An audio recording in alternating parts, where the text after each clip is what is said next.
নমস্কার বন্ধুরা, তোমাদের সকলকে স্বাগত জানাই অর্পিতার রান্নাঘরে। আজকে তোমাদের সাথে একটা শীতের স্পেশাল ডালের রেসিপি শেয়ার করছি।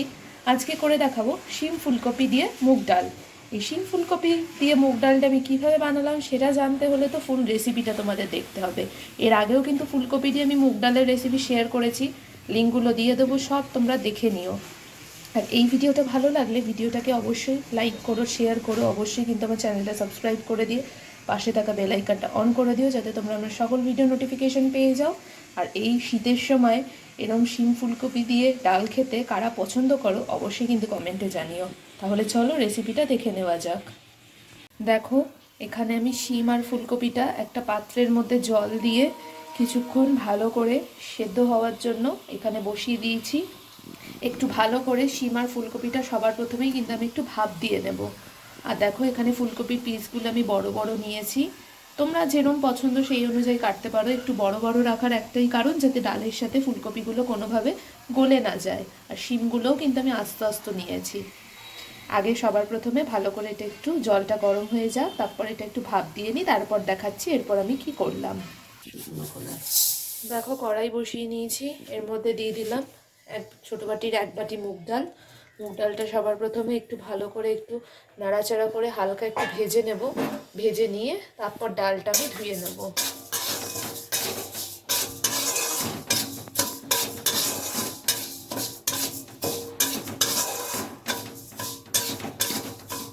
ডালটা হালকা করে ভেজে নিয়েছি, এবার ডালটাকে আমি ধুয়ে নেব।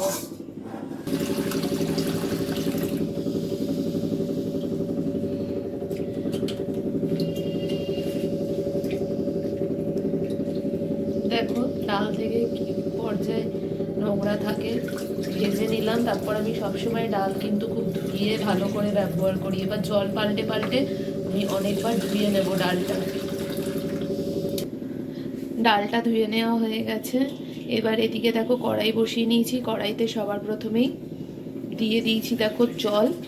জলটা একটু ভালো করে ফুটে গেলে ডালটা দিয়ে দেবো, মুগ ডালটা। দেখো, ধুয়ে রাখা ডালটা দিয়ে দিলাম।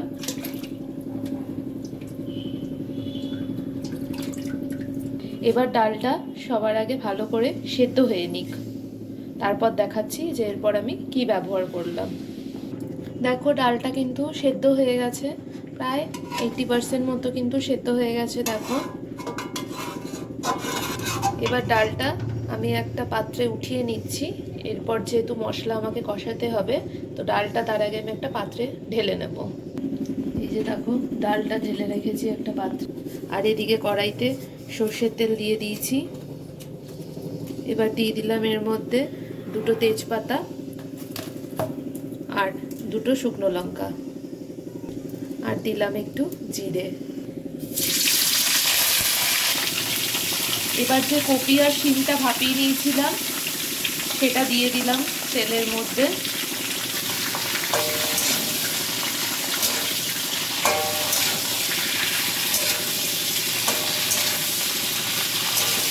ভালো করে শিম ফুলকপিটা কিন্তু আমি একটু ভেজে নিচ্ছি।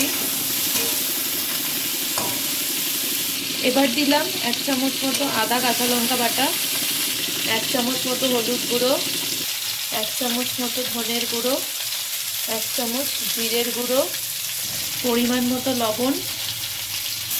ফুলকপি আর শিমের সাথে সব মশলাটা খুব ভালো করে একটু নাড়িয়ে চাড়িয়ে নিচ্ছি। একটু ভাজা ভাজা করে নেব মশলাটার সাথে।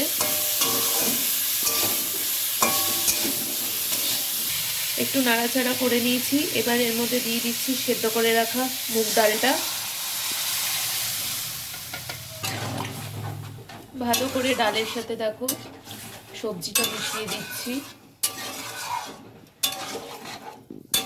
সেদ্ধ করে নেওয়া ডালটা তো দিয়ে দিলাম, তারপর অল্প একটু এর মধ্যে জল দিলাম। ডালটা একটু পাতলা করব বলে, খুব পাতলাও না আবার খুব ঘনও করব না, সেই জন্যই জলটা একটু ব্যবহার করলাম। এবার এটা ভালো করে ফুটতে দিতে হবে, যাতে সব কিছু খুব ভালো করে সেদ্ধ হয়ে যায়। 4-5 মিনিট হয়ে গেছে, ডালটা খুব ভালো করে দেখো ফুটে গেছে। এবার এর মধ্যে দিয়ে দিলাম একটু ধনেপাতা কুচি। এখন তো যেহেতু শীতকাল, বাজারে একদম ফ্রেশ ধনেপাতা উঠছে, তার জন্য সব রান্নাতেই প্রায় ধনেপাতাটা ব্যবহার করছি। এবার দিয়ে দিলাম অল্প একটু ঘিয়ের মধ্যে, আর দিয়ে দিলাম ভাজা মশলার গুঁড়ো। দেখো তৈরি হয়ে গেল শিম ফুলকপি ডাল। দেখো তৈরি হয়ে গেল কিন্তু শিম ফুলকপি ডাল। এইভাবে বাড়িতে তোমরাও অবশ্যই বানিও, আর তোমাদের মতামতটা অবশ্যই এসে আমাকে কমেন্টে জানিও। আর এই ভিডিওটা ভালো লাগলে ভিডিওটাকে বেশি বেশি করে লাইক করো, শেয়ার করো। অবশ্যই কিন্তু আমার চ্যানেলটা সাবস্ক্রাইব করে দিয়ে পাশে থাকা বেল আইকনটা অন করে দিও, যাতে তোমরা আমার সকল ভিডিও নোটিফিকেশান পেয়ে যাও। আবার হাজির হবো আরেকটা নতুন রান্নার সাথে। সকলে ভালো থেকো, সুস্থ থেকো।